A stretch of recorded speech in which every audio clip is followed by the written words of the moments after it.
مایوس وہ ہوتا ہے جس کا اللہ پر یقین نہیں ہوتا، اور محروم وہ ہوتا ہے جو اللہ تعالیٰ کی نعمتوں کی شکر گزاری نہیں کرتا۔ وہ شخص محروم ہی رہ جاتا ہے جو اللہ تعالیٰ کی نعمتوں کی بے قدری کرتا ہے۔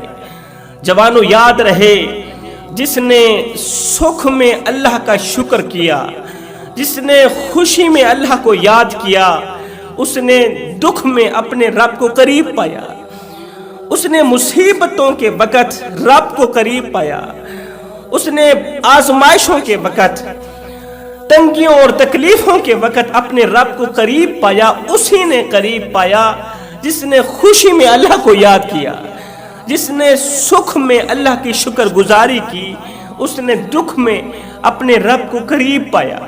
میرے دامن میں زندگی بدل دینے والا ایک واقعہ پڑا ہے۔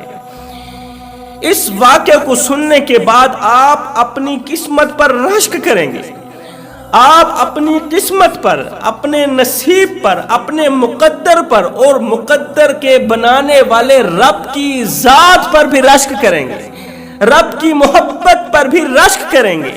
وہ خدا جو کہتا ہے میں تم سے 70 ماؤں سے بھی بڑھ کے محبت کرتا ہوں نا، اللہ تعالیٰ کی اس محبت پر بھی تمہیں رشک آ جائے گا۔ ایک بار دل کے کانوں سے سنیں۔ اس واقعے نے لاکھوں کروڑوں بھٹکے ہوئے نوجوانوں کو راہ راست پر لگا دیا۔ اس واقعے نے لاکھوں نوجوانوں کی زندگی بدل ڈالی۔ ہو سکتا ہے یہ واقعہ آپ لوگوں کی زندگی بدل دینے کا ذریعہ بن جائے۔ جوانوں، دور قدیمی کی بات ہے کہ ایک بادشاہ تھا، اس کی اکلوتی بیٹی تھی۔ وہ بیٹی آنکھوں سے نابینا تھی۔ اللہ تعالیٰ نے آنکھیں تو دی تھیں مگر دیکھنے کی طاقت نہیں دی تھی۔ اس کی بیٹی بہری بھی تھی، اس کے کانوں میں پردے تو تھے مگر سننے کی صلاحیت نہیں تھی۔ اس کی بیٹی گونگی بھی تھی، بولتی بھی نہیں تھی۔ اس کے منہ میں زبان کا لوتھڑا تو تھا لیکن اللہ تعالیٰ نے بولنے کا طریقہ نہیں دیا تھا۔ ایک تو نابینا ہو گئی، دوسری بہری ہو گئی، تیسری گونگی ہو گئی، چوتھی مجذوب بھی ہو گئی۔ اس کے ہاتھ تو تھے مگر چھونے کی طاقت نہیں تھی، پاؤں تو تھے مگر چلنے کی ہمت نہیں تھی۔ اکلوتی بیٹی ہے، مجذوب بیٹی ہے، نابینا ہے، بہری ہے، گونگی ہے، وہ سب کچھ ہے۔ اللہ کا کرنا ایسا ہوا کہ اسی دور کے ایک مالدار شخص کے گھر چوری ہو گئی، اسی بادشاہ کے دور کے ایک امیر شخص کے گھر چوری ہو گئی۔ تو ساتھ والے گاؤں میں ایک عبادت گزار نوجوان تھا جو دن کو روزہ رکھتا، پوری رات قیام کرتا تھا، پوری رات رکوع کرتا تھا، سجدوں پہ سجدے کرتا تھا، رب کے عشق میں، رب کی محبت میں، معرفت الہی میں اس قدر رو رو کر دعائیں مانگتا تھا کہ اللہ بس تو راضی ہو جا، تجھے راضی کرنے کے لیے میں دن کو روزہ رکھتا ہوں، پوری رات قیام کرتا ہوں، اللہ میرے یہ روزے اور میرے قیام اپنی پاک بارگاہ میں قبول فرما۔ لیکن اللہ کا کرنا ایسا ہوا، ادھر سے جیسے ہی مالدار کے گھر سے چوری ہوئی نا، تو اس چوری کا الزام اسی عبادت گزار نوجوان پر لگایا گیا۔ نوجوان کو چور سمجھ کر سپاہیوں نے نوجوان کو اٹھایا، بادشاہ کی عدالت میں پیش کیا، شاہی محل میں پیش کیا۔ اس دور کے مجرموں کو شاہی محل میں لا کھڑا کیا جاتا تھا اور بادشاہ کے حکم پر ہی مجرم کو سزا دی جاتی تھی۔ اس چوری کا الزام عبادت گزار نوجوان پر تھوپا گیا، عبادت گزار اللہ کے محبوب پر لگایا گیا یہ الزام۔ لیکن عبادت گزار نوجوان اس چوری سے بالکل ہی بے خبر تھا، وہ چور نہیں تھا، اس کو مجرم ٹھہرایا گیا، اس پر الزام لگایا گیا۔ مصیبت آن پڑی، دکھ کی گھڑی آن پڑی، پریشانیوں کا وقت آ گیا۔ جوانوں، یاد رکھنا، زندگی میں جب مصیبت آئے، زندگی میں جب تکلیفیں آئیں، پریشانیاں آئیں، مصیبتیں آئیں، تنگیاں آئیں، اللہ کی طرف سے کوئی آزمائش کا وقت آئے تو تکیے پر رونے سے کہیں زیادہ بہتر ہے سجدوں پر رو لیا کریں۔ اس سے اللہ بھی راضی ہو جائے گا، تمہاری پریشانی بھی دور ہو جائے گی۔ اللہ اکبر، کوشش کیا کرو اپنے معاملات اللہ کے حوالے کر دیا کرو، کوشش کیا کرو اللہ کی طرف سے اگر کوئی آزمائشیں آئیں، مصیبتیں آئیں تو ان مصیبتوں کو ویلکم کیا کرو، ان آزمائشوں کو ویلکم کیا کرو۔ اللہ کی طرف سے آنے والی مصیبتوں کو ویلکم کرنے والے لوگ عام لوگ نہیں ہوتے، بلکہ اللہ کے محبوب لوگ ہوتے ہیں، یہ اللہ کے نیک لوگ ہوتے ہیں۔ یہی تو وہ لوگ ہیں جنہیں دیکھ کر میرا اللہ مسکراتا ہے، یہی تو وہ لوگ ہیں کہ اللہ تعالیٰ ان پر پریشانیاں بھیجتا ہے، یہ ویلکم کرتے ہیں، اپنی رضا کو اپنے رب کی رضا پر قربان کرتے ہیں۔ اللہ تعالیٰ کی طرف سے آزمائشیں آتی ہیں، مصیبتیں آتی ہیں، تنگیاں آتی ہیں، غربت آتی ہے، تو یہ تہ دل سے ویلکم کرتے ہیں، خوشامدید کرتے ہیں، قبول کرتے ہیں۔ تو یہی تو وہ لوگ ہیں جن کا تذکرہ عرش پہ بیٹھ کے اللہ تعالیٰ فرشتوں کے سامنے کرتا ہے، جن کی باتیں فرشتوں کے سامنے کرتا ہے۔ یہی تو وہ لوگ ہیں جن کے بارے میں میرا اللہ خود فرماتا ہے فَاذْكُرُونِي أَذْكُرْكُمْ، اب تم میرا ذکر زمین پہ بیٹھ کے کرو، میں تمہارا ذکر عرش بری پہ بیٹھ کے کرتا ہوں۔ تمہاری زندگی میں پریشانیاں آئیں، تم نے صبر کا دامن مضبوطی سے پکڑا، تمہاری زندگی میں مصیبتیں آئیں، غربت آئی، تین دن فاقہ کاٹنا پڑا، تین دن روٹی نصیب نہ ہوئی، لیکن تم نے نہ شکری نہیں کی، صبر کا دامن مضبوطی سے پکڑا ہے۔ آج بیٹھے زمین پر ہیں، ان کا تذکرہ عرش بری پہ ہو رہا ہے۔ خیر، نوجوان پر مصیبت کی گھڑی آن پڑی، برا وقت آن پڑا، نوجوان عبادت گزار بالکل ہی چوری سے بے خبر تھا کہ اس پر چوری کا الزام لگایا گیا۔ اب سپاہیوں نے اسے مجرم سمجھ کر اسے اٹھایا، بادشاہ کی عدالت میں لے گئے، شاہی محل میں لے گئے۔ اللہ اکبر! اب جلادوں کے ہاتھ تلوار تھی، جلاد اسی انتظار میں تھے کہ جیسے ہی بادشاہ کو پتہ چلے گا کہ ایک تو یہ عبادت گزار ہے، دوسرا یہ چور بھی ہے، یہ تو سجدہ بدنام کر رہا ہے، سجدے پر بدنما دھبا لگا رہا ہے، عبادت گزاروں کا نام بد کر رہا ہے، یہ ایک تو چوری کرتا ہے، دوسرا سجدہ بدنام کرتا ہے، روزہ بدنام کرتا ہے، عبادت گزاروں کو بدنام کرتا ہے۔ جیسے ہی بادشاہ خبر لے گا تو فوراً ہی آرڈر کر دے گا کہ ابھی اور اسی وقت اس کے دونوں ہاتھ کاٹ دیے جائیں، اور سجدہ بدنام کرنے والوں کی سزا یہ ہے کہ ان کا سر بھی تن سے جدا کر دیا جائے۔ اب یہ عبادت گزار نوجوان جیسے ہی بادشاہ کے سامنے کھڑا ہوا، ہتھکڑیاں لگی ہوئی ہیں اللہ کے محبوب بندے کے ہاتھ، ہتھکڑیاں لگی ہوئی ہیں، بادشاہ کے سامنے کھڑا ہے۔ اب بادشاہ نے آرڈر ہی جاری کرنا تھا، بادشاہ نے حکم ہی جاری کرنا تھا، فوراً ہی جلادوں نے اس کا سر تن سے جدا کر دینا تھا، اس کے دونوں ہاتھ کاٹ دینے تھے، لیکن ہوتا تو وہی ہے جو اللہ چاہتا ہے۔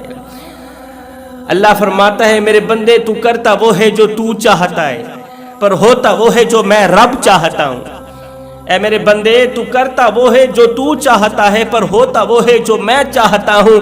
اے میرے بندے تو وہ کر جو میں چاہتا ہوں، پھر ہوگا وہی جو تو چاہتا ہے۔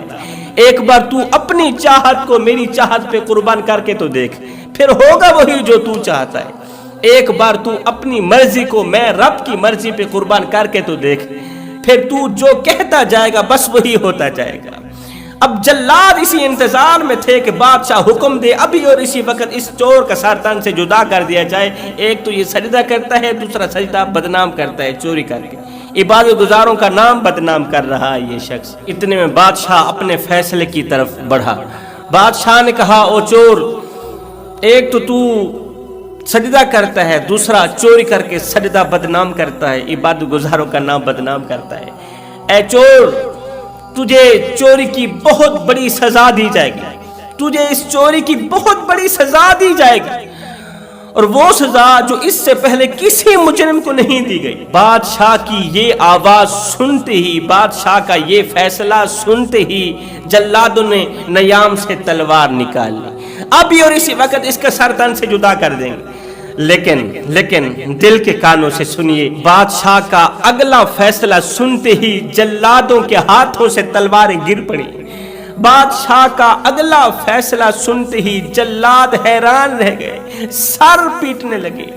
بادشاہ کا اگلا فیصلہ سنتے ہی وزیر مشیر اپنے سر پکڑ کر زمین پر بیٹھ گئے۔ اگلا فیصلہ کون سا تھا؟ اب آپ بھی دل کے کانوں سے سنیں۔ بادشاہ نے کہا او چور، تو عبادت گزار بھی ہے،